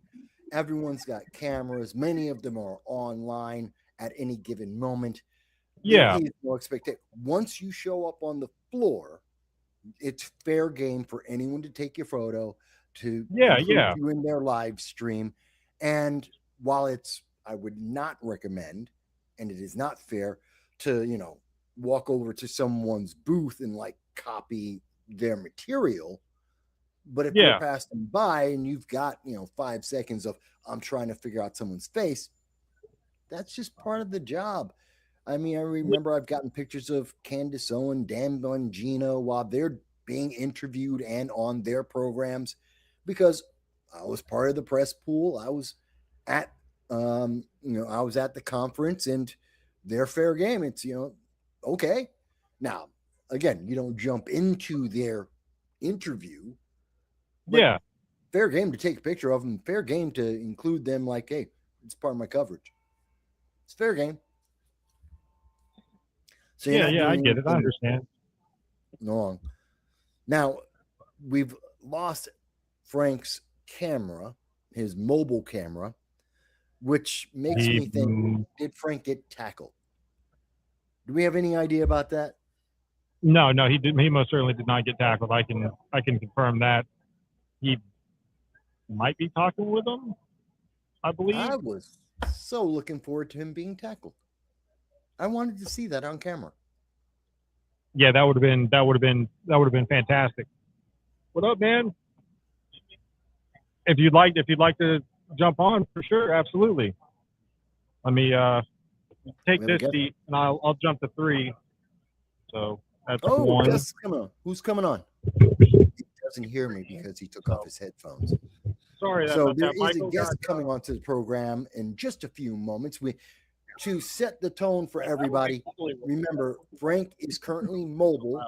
He's trying to investigate. There seems to be a government official, apparently, that is at the NRA event right now on the main floor. And many people are trying to figure out who that is. We didn't get a close-up, so we couldn't tell. In the meantime, back at the booth with Primer Strike, FFL, we now are setting up for a guest in the studio who will be speaking with us, and we're going to be introduced. I think they're set up now. Yes, they are. Now that I turn around and actually look at what's happening with the camera. Okay, pick up. How you doing, by the way? I'm Mike. Nice to meet you. Name's Rodney. Hey, Rodney. Rodney with JK Armament. They make some pretty sick suppressors. I like the thing they're pretty cool. Nice and modular. You know, you can do quite a bit with them. So it's really cool stuff. We appreciate what the doing for the community, making pretty cool products. So tell us a little bit about yourself. What you do? Me personally, or the company? Both. I mean, me personally, my name's 3x4, 3x5. Fairly new to the farms industry. I've been in with JK for about 2.5 years.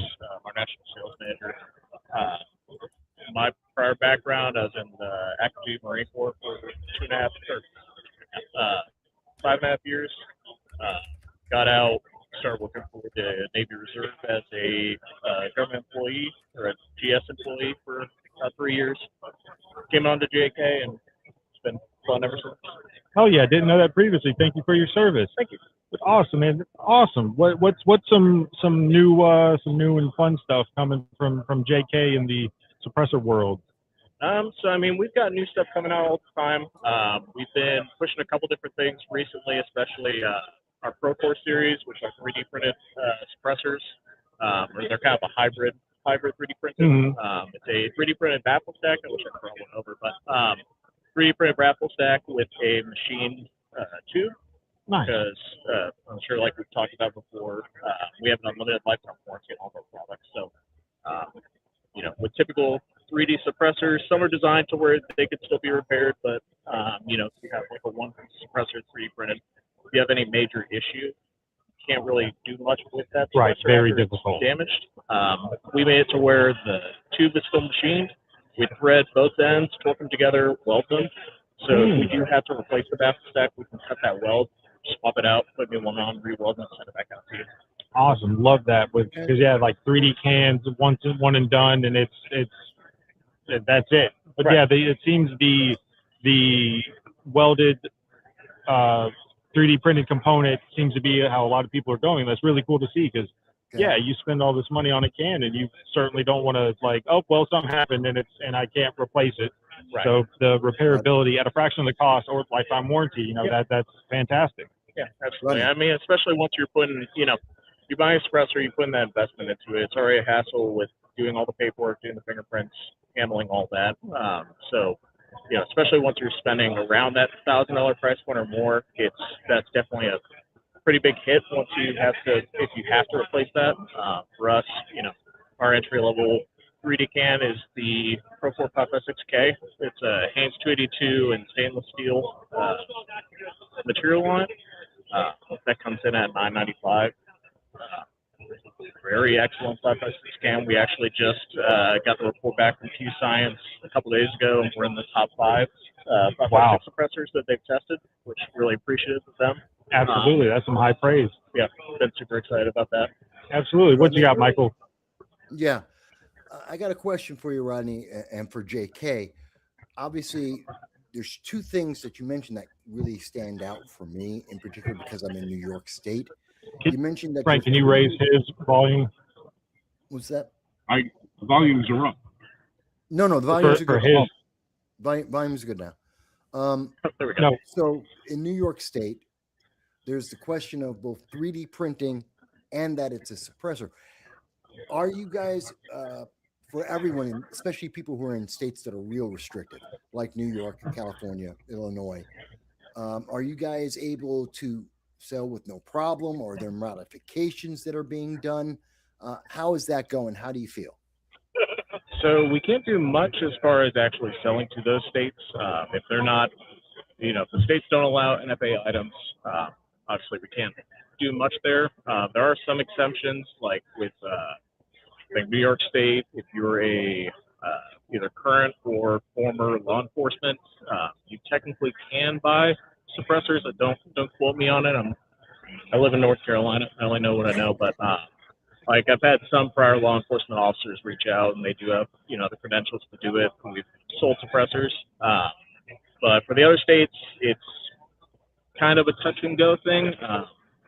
I really hope that we can move towards them being actually available to those states, and hopefully looser restrictions.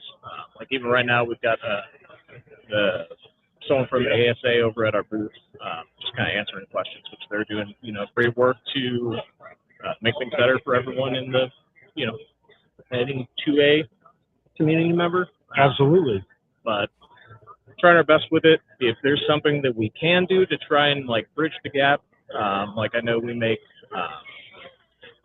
it's kind of weird workarounds for some things. I know certain states you can have multiple devices and could have compensators or flash diverters, some stuff like that don't necessarily affect the actual sound signature. Mm-hmm.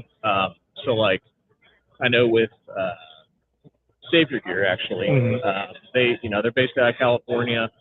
They can have suppressors because they do have an FFL SOT, have all the proper paperwork. But they like the idea of having inert cans, simunition cans, because they're not actually suppressors. They don't actually affect the sound signature. Right. So they can still have it. It still kind of mimics it to right. a degree. Less on the shooter's ears or like blast diverters. Yeah. Still plenty loud, but just directing it forward and still helpful. Right. But like I said, it's just kind of tricky based on the individual state's laws and even probably down at the county level. But I think there's definitely room to improve. There's definitely plenty of things that can be done, and we're always happy to help out. We're very, very big on promoting anything that we can do. We're a veteran-owned and run company. Myself, like I said, prior Marine Corps veteran. Our owner Jake, he's a retired first sergeant from the Army. We've got multiple guys there. They're all very big 2A advocates, and just happy to support anyone we can. Absolutely. Can get behind that mission statement. Yeah, and thank you for answering that. I was just hoping that you heard of or were aware of or were working on some kind of workaround, because my state's miserable. New York State is miserable, as we all know about the Second Amendment. So I was just hoping there was some extra little, guys, do it on Tuesday at 10 to 10:30, and you're in. You know what I mean? Just something that would help us a little bit more. So thank you for your answer. I do appreciate that. And thank you for working on that a lot, because we got to push this forward. It shouldn't be as difficult as it is. I think you'd agree. Right. So that was my big question. I know New York is seemingly difficult too, because not only could you possibly get the can, sure, but then aren't they super prohibitive on what firearms could even have a threaded barrel? That seems to be super. I mean, yeah, like you said, there's just so much for New York that they just absolutely hate guns and don't want people to have them or be associated like anything. But the strides are there, and that's absolutely it is greatly appreciated. Yeah, absolutely. Yeah, I don't even think in New York right now you can have any firearm that has a threaded barrel. Yeah. You say, well, isn't it just restricted to semi-automatic? And I don't believe it is, because why would you need a threaded barrel on a lever-action rifle if not to throw a suppressor on it? Right. And suppressors are illegal in use, so why even bother? But that's New York, it's New Jersey, it's Connecticut, it's Rhode Island, Virginia. Yeah. Can't we just cut them out and push them off to the ocean? The voice you're hearing from out in outer space, that's Frank. It's not me doing ventriloquism. He's just off camera right now for some reason. Well, I think someone just popped onto this, and they're like, "Listen, I think enough people know the difference between your voice and mine at this point. To say, well, Frank is obviously off camera for some reason. No, what did you just do to him? There are people who are just. I'm doing the kung fu thing where I'm just moving my mouth and your voice is coming. Oh, okay. Anyway. All right. Well, listen. To answer the question that was burning on everybody's mind a few minutes ago, the person that we were speaking of is for Christ's sake, Todd Blanche, the new Attorney General, who is replacing Pam Bondi. Is someone kind of important. Yeah, so apparently this guy here, Todd Blanche, is on new. Yeah. So I did photograph the right guy. You did. Look, he's got a really bad picture of him. Well, he hasn't. Look, the guy hasn't been in national news longer than 2 weeks.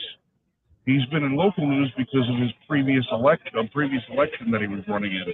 But it's not until he's made national news now. So he's not a recognizable face. He hasn't been on Fox News every 13 seconds for the last 6 years like Pam Bondi is. So apparently he's the new Attorney General or acting Attorney General. I don't know if they're going to have to, what the process is now with this. But it's the interim. Right, he's the interim Attorney General. Yeah, so where the hell is this? Get appointed. You still get the votes. Yeah, that's this guy. Yeah, that's this guy here. Yeah, and he had his security team refused to let me know who he was because I couldn't see the guy. I couldn't see the guy. Yeah, we're going to scooch over a little bit, and because I'm down. No, you're all scooching the wrong way. Right. The field of view is only so large, Frank. You're really asking a lot out of this little camera. We're going to have to huddle together for warmth. I am warming up as it is. Yeah. Oh, yeah. All right. So the security guy won't tell me who the guy is. Yeah, I says, who is it? He says, he's a VIP. All right, listen, if I was going to do something nefarious or harmful to the guy, I'd know who he was before I approached, wouldn't I? You telling me who a public figure is, or not telling me who a public figure is? I got a freaking phone. He's I got a already freaking he's phone, already in the building. He's already being interviewed. It's not and like he's being this is a secret. interviewed live. Oh, I gotta spin the camera around real quick. Hold on a second. I got a good friend of mine over here, the barefoot defender, Stephen Williford, the legend, the myth, the man. And he's so close to the camera, I can't see him. But crying out loud, Stephen. Hey, Stephen. It's going well. Ladies and gentlemen, that's Stephen Williford, who's a hero in the eyes of all of us in the Second Amendment community, a man who's doing the job that nobody else could do. Hold on. Mrs. Barefoot Defender is right over here. That's Pamela. Hello, ma'am. Pamela Williford. Hey, we all know that on the day that tragedy took place, your daughters helped you with that, right? Is she ever going to make an appearance at any of these events so we can get her on camera to say thank you? You got to work on that. At least have her call into the podcast so we can say thank you. Yeah, I got your number. Yeah. Hold on, I got to do this one more time. Put that in there. The next time you're in North Carolina, stop at my FFL. We'll take you out shooting. All right, ladies and gentlemen, that's Stephen Williford and his lovely wife, Pamela. Stephen, thank you. We owe you, brother, always. Thank you. All right, so I got to spin this back around. All right, so we're talking with Roderick with JK Rifles. We've got. How about your shop? What's that? No, they had the microphones muted. Where the hell are you going?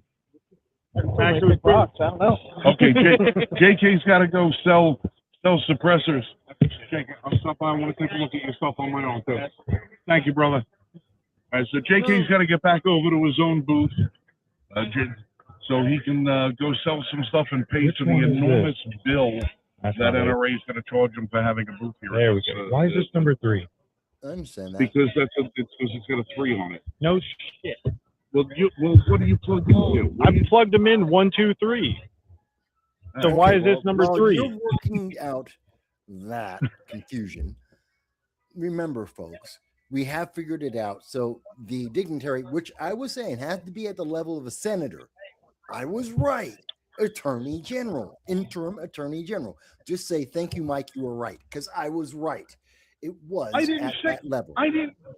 Why would I thank you for being right when I never accused you of being wrong? Because I want to hear the words, Mike, you're right. Mike, I always tell you that you're right when you're right. It's just that you're never right. I was right this time. I'm always right. You were very correct in your assessment as to the appropriate level of government that the person held, but not necessarily the specific office or specific person. Well, It took my initiative to go out there and bully a security team. Well, it's not like I'm in New York. I can't do it I know. in Texas. I know, but I provided you a photograph with the same clarity you would expect of one of Sasquatch. You should have had your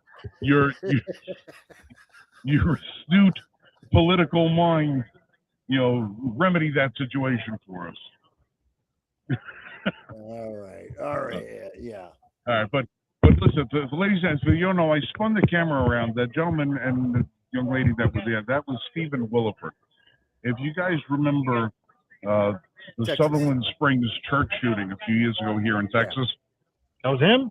Yeah. Oh, That's him. Yeah. Wow.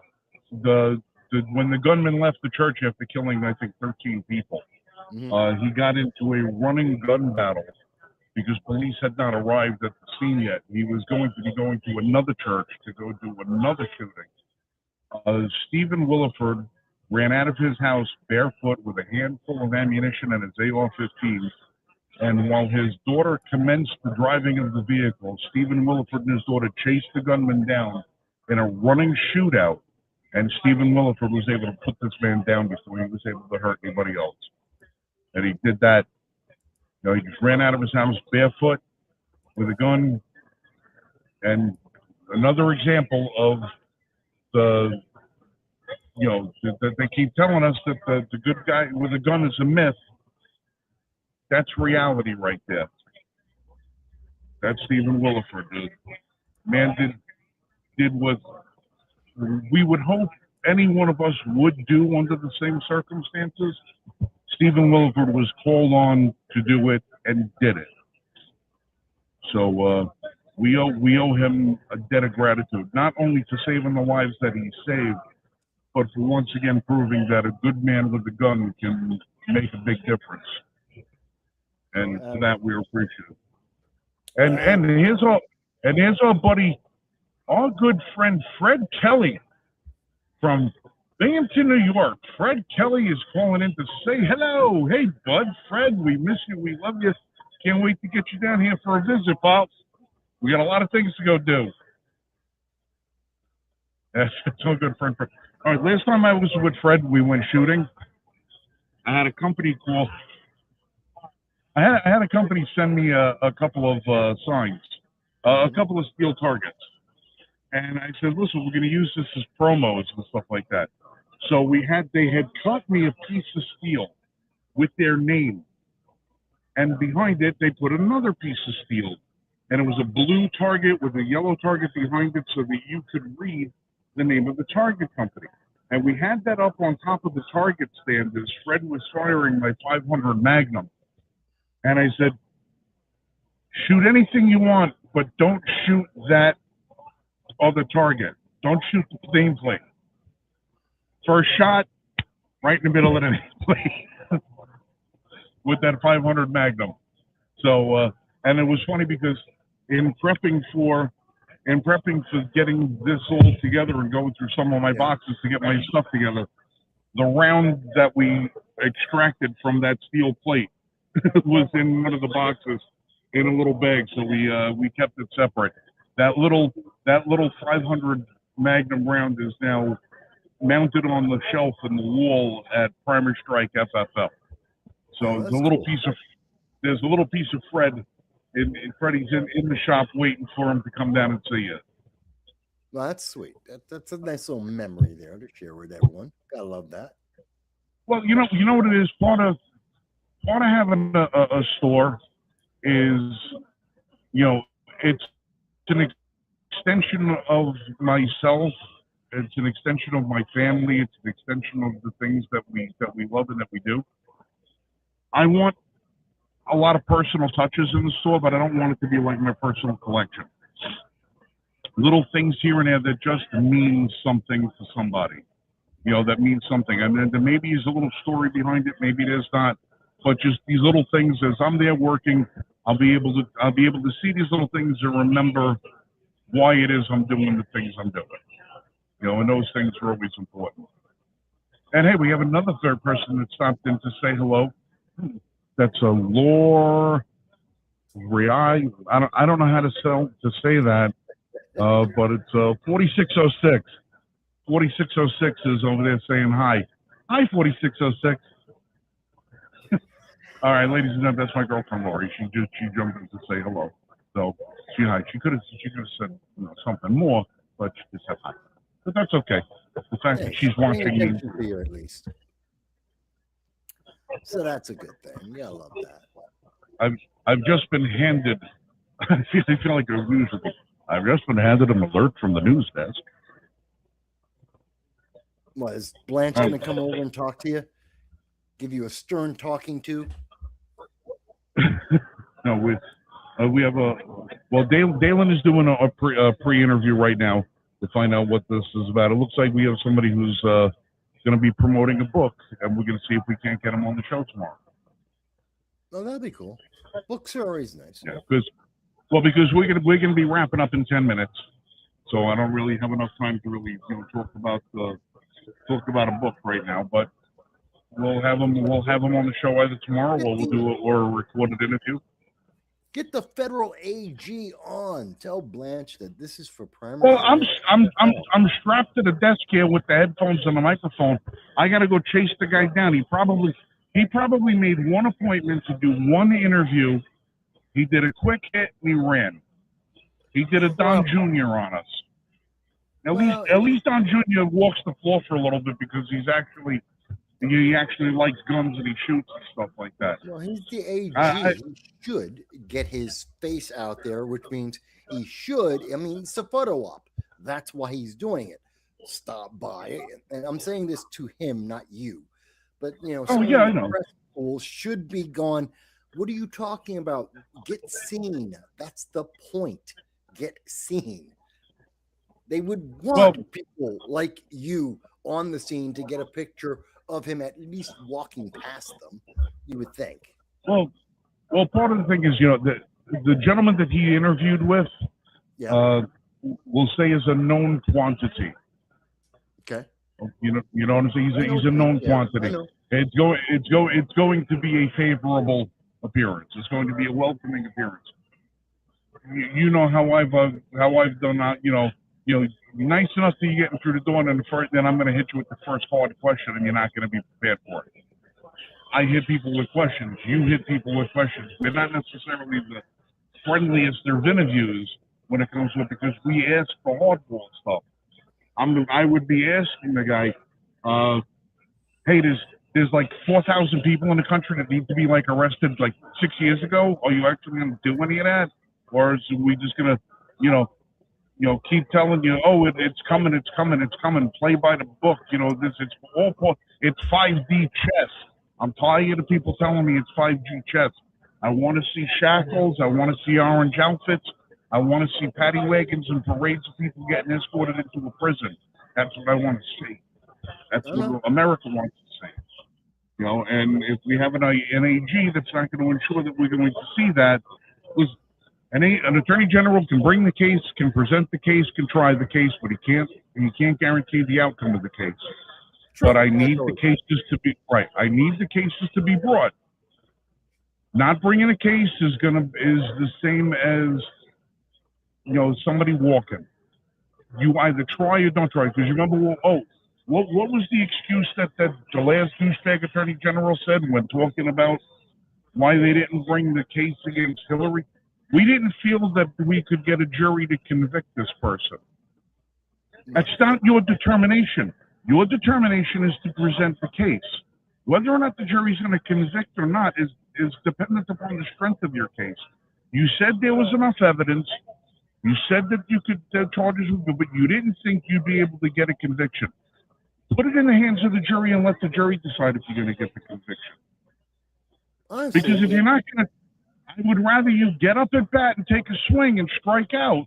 At least you could say we tried, and you put the evidence in front of the American people, as opposed to never letting us see what the evidence was and then never bringing it to trial and letting somebody walk the rest of their lives knowing that they did something, and we all know that they did something, and nobody pays the price for it. With all the resources of the federal government, Bondi should, if the person is named and there's an investigation on them, they should be able to provide a case, a credible case against them for a jury. There's just too many resources. There's too much on a lot of different types of cases, and she failed on many of them, which is why she got fired. And I was not surprised. I expected her to be the first one fired. She wasn't, but I really thought she would be the first one to get fired. Well, I knew that Bondi was the wrong choice from day one because she's always been a pro-red flag, anti-two-way person. She's another one of these ones. Well, I support the Second Amendment, but I don't want to hear your but. I don't want to hear but. You either do or you don't. There's no but about it, and she's a but person. I'm a but person too, but in a different way.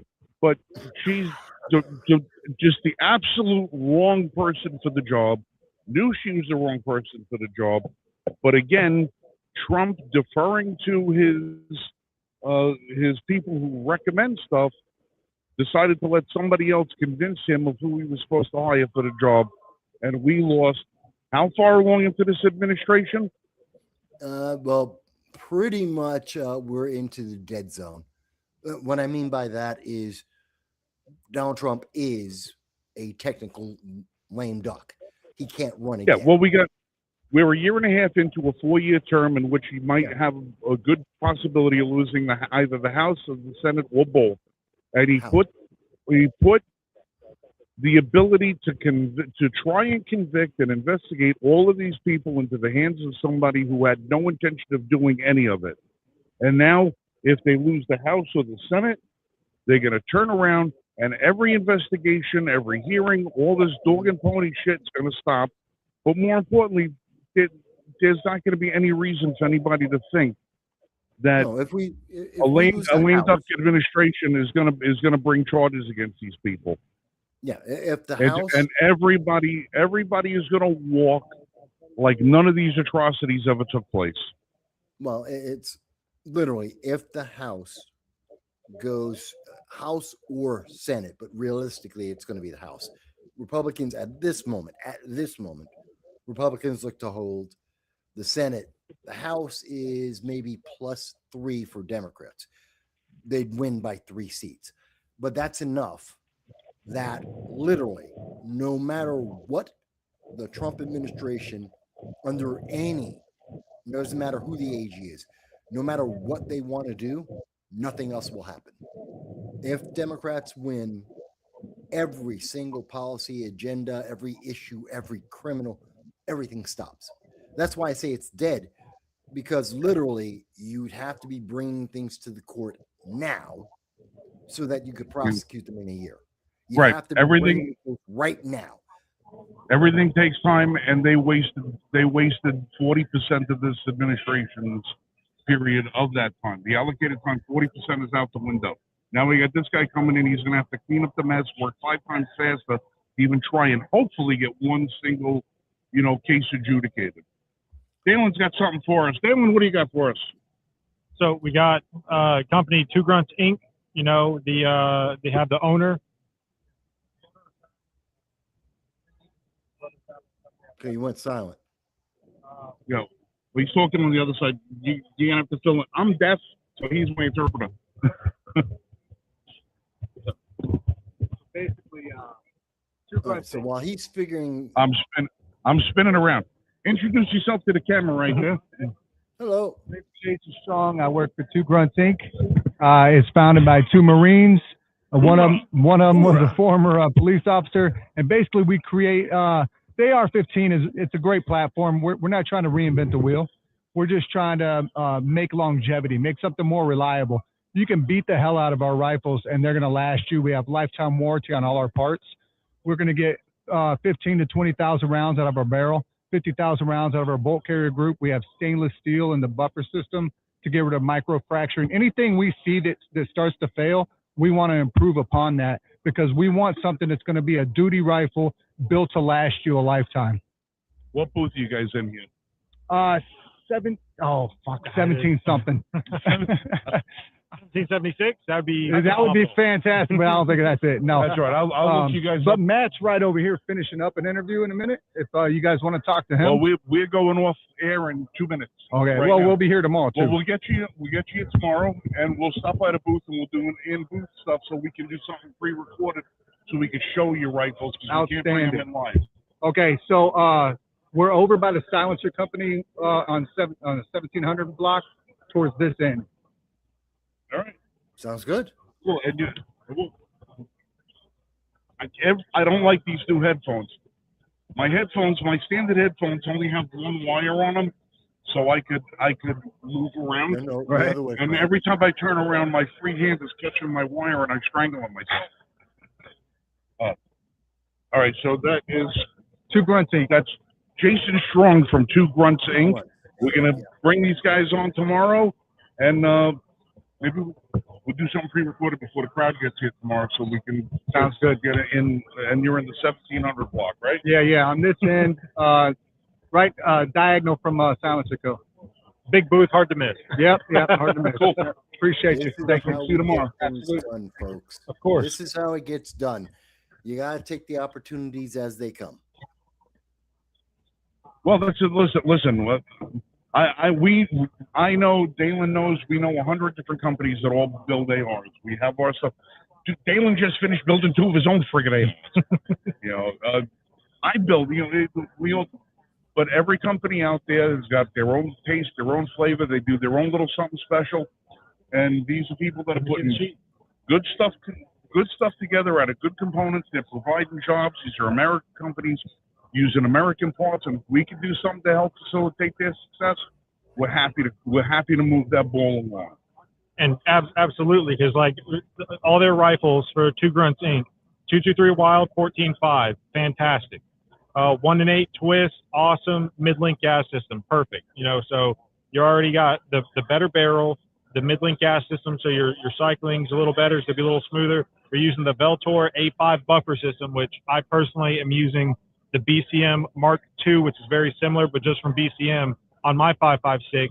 It uses a rifle spring, but a rifle spring and a slightly larger buffer that's slightly heavier than carbine. Incredibly smooth. 7075 T6 aluminum forging type 3. I mean, this is stuff that I personally would do for my build. I can understand the price point for some of the like PSA's bulk stuff where it's like, yeah, cool, you get it, but it's like this. I would buy this rifle and buy one of these firearms and change very little because it's already got what I would do to it. Yeah, as opposed to you go buy yourself a bottom range type of firearm and you say, well, I'm going to build it up. You can build it yourself and spend the money you want. A lot of people Just are doing one giveaways. time, somebody just want a gun. Spend the money once and build the gun you want, or you spend the money 5 times and you keep building and building and building on somebody else's gun. Where you have so many parts left over, you could build another inexpensive gun. Yeah. So companies like this that are putting it together, these companies aren't putting shit together because they just think, oh, these parts will be good. There's been a lot of research that goes into every one of these companies that puts a custom build like this together. They talk to competitors, they talk to shooters, they look at what works and what don't. There's a lot of strategy that goes behind putting a good. If you could put $5,000 of great parts in a rifle and it'll still shoot like shit. Everything's got to match. Everything's got to be done the right way. And these guys, through a lot of trial and error and experience, to getting things like that done. Not the only guys doing it, but the price point that they got with some of what their features are, not bad. I'm gonna have to take a look at this stuff tomorrow. Might even walk by it tonight as soon as we log this out, which is going to be right about now. But Freddie says, I still like the 12 mag that I got from him. Yep, that's a hell of a nice gun, Freddie. That was the Iron Horse 12 gauge pump magazine fed pump shotgun that Fred got. Really one of the first modular shotguns on the market. Really nice gun. Lori says, hi, Freddie. As you can see that. Yeah, you guys can't see the comment section, but we can. All right, listen. Dalen and I are going to split. We got a whole lot more show we got to cover tonight. We got a whole lot of people we got to get lined up for tomorrow and Sunday. We want to thank you guys for joining us for the first episode. Just getting our feet wet in this one today. We're going to have a lot more good stuff and a lot more fun tomorrow.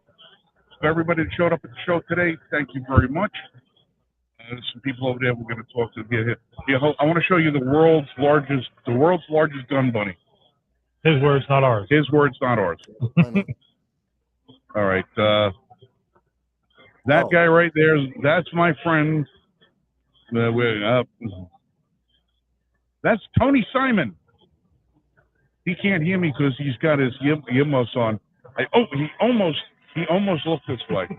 He almost did. There's people in the way for a second. Yeah, well, I got Ponytail Joe standing here in the way. I can't get, and I don't have nothing to throw at nobody. So why does he call and himself Gun Bunny? And that's Charlie Cook right next to him. That's Charlie Cook from riding riding shotgun with Charlie. We got a Why lot. is he calling himself a gun bunny? I mean, All right, I can show you the photos. I'll answer that question for you tomorrow. Okay. I will well, have to. there's a reason for people to come back. Why All is right, the are big you- man called a gun bunny? Are you familiar with the term gun bunny? No, not at all. All right. You've been to car shows, right? leave it for the next show. Leave it for the next show. Text him, but leave that for the next show. Okay. All right.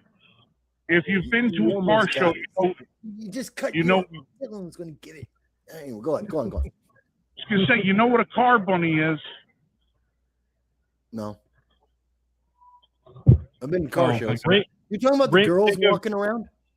You're Yeah. talking about the girls. yeah, Yeah, ring okay. ring Yeah, show yeah. girls at fights holding up Yeah, the card. That Yeah. is No, I Yeah. thought you were thinking Yeah. of something else special, but yes. Except the ring girl knows how to count it. But you got boat bunnies, you got car bunnies, and you got gun bunnies. Tony Simon's the world's largest gun bunny. I'll just put it that way. We will have photographic evidence to share with you tomorrow on the next Okay, edition of the Weekly Roundtable. Yeah. That's going to be an interesting picture because I'm not envisioning it. Well, we'll talk about it tomorrow. No problem. All right, kids. We'll see you guys tomorrow. We'll have a lot more. Go let your dog out for a walk. All right, give him a hug and a kiss for me. All right, everybody. On behalf of myself and Dalen and Michael Vasquez, we'll catch you guys next time. You guys be safe and shoot straight.